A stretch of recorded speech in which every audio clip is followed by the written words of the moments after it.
देश में हर साल लाखों युवा एक सपना लेकर तैयारी करते हैं, आईएएस, आईपीएस बनने का सपना। लेकिन जब उसी सपने के नाम पर फर्जी टॉपर, झूठे दावे और सोशल मीडिया का भ्रम सामने आता है, तो सवाल सिर्फ एक व्यक्ति पर नहीं उठता, बल्कि पूरी व्यवस्था और भरोसे पर उठता है। हाल ही में यूनियन पब्लिक सर्विस कमीशन यानी यूपीएससी के नतीजों के बाद ऐसा ही एक बड़ा विवाद सामने आया, जब एक ही रैंक पर दो उम्मीदवारों ने दावा कर दिया। नाम था आकांक्षा सिंह, और यहीं से शुरू हुआ एक ऐसा विवाद जिसने सोशल मीडिया और कोचिंग इंडस्ट्री सबको हिला दिया। आज के इस स्पेशल पैकेज में हम जानेंगे आकांक्षा सिंह विवाद की पूरी सच्चाई, सोशल मीडिया पर फर्जी टॉपर बनने का ट्रेंड और ऐसे कई मामलों में झूठे दावे पकड़े गए, यूपीएससी रिजल्ट और 301 रैंक का विवाद। साल 2025 के यूपीएससी सिविल सर्विसेज एग्जामिनेशन के नतीजे आते ही देश भर में सफल उम्मीदवारों के घर जश्न शुरू हो गया। लेकिन इस बार एक रैंक ने सबसे ज्यादा चर्चा बटोरी, 301वीं रैंक, क्योंकि अचानक दो अलग अलग जगहों से दो उम्मीदवार सामने आए और दोनों ने दावा किया कि 301वीं रैंक उन्हीं की है। दोनों का नाम आकांक्षा सिंह, एक उम्मीदवार उत्तर प्रदेश के गाजीपुर से बताई गई, जबकि दूसरे उम्मीदवार बिहार के आरा से सामने आए।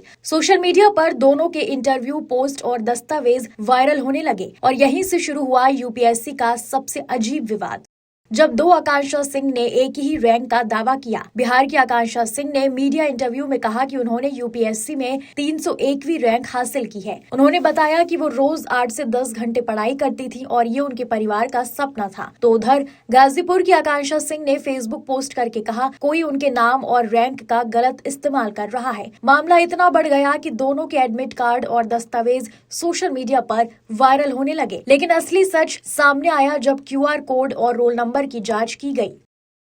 आखिरकार इस पूरे विवाद पर यूनियन पब्लिक सर्विस कमीशन ने आधिकारिक बयान जारी किया। यूपीएससी ने साफ किया कि 301वीं रैंक सिर्फ एक ही उम्मीदवार को मिली है और वो है गाजीपुर, उत्तर प्रदेश की रहने वाली आकांक्षा सिंह। आयोग ने रोल नंबर और परिवार की जानकारी तक जारी की ताकि भ्रम पूरी तरह खत्म हो सके। इसके बाद ये भी सामने आया कि दूसरे दावे में इस्तेमाल किए गए दस्तावेजों में गड़बड़ी और एडिटिंग के संकेत थे। ये पहला मामला नहीं है। पिछले कुछ सालों में सोशल मीडिया पर फर्जी टॉपर बनने का ट्रेंड बढ़ा है। कुछ लोग झूठा रिजल्ट दिखाते हैं, एडिटेड मार्कशीट पोस्ट करते हैं और फिर इंटरव्यू देकर खुद को टॉपर बताते हैं। कई मामलों में बाद में पता चलता है कि ये व्यक्ति प्रीलिम्स भी क्लियर नहीं कर पाया था। इसका सबसे बड़ा कारण है सोशल मीडिया की वायरल संस्कृति, जहाँ सच्चाई से ज्यादा वायरल होना मायने रखता है।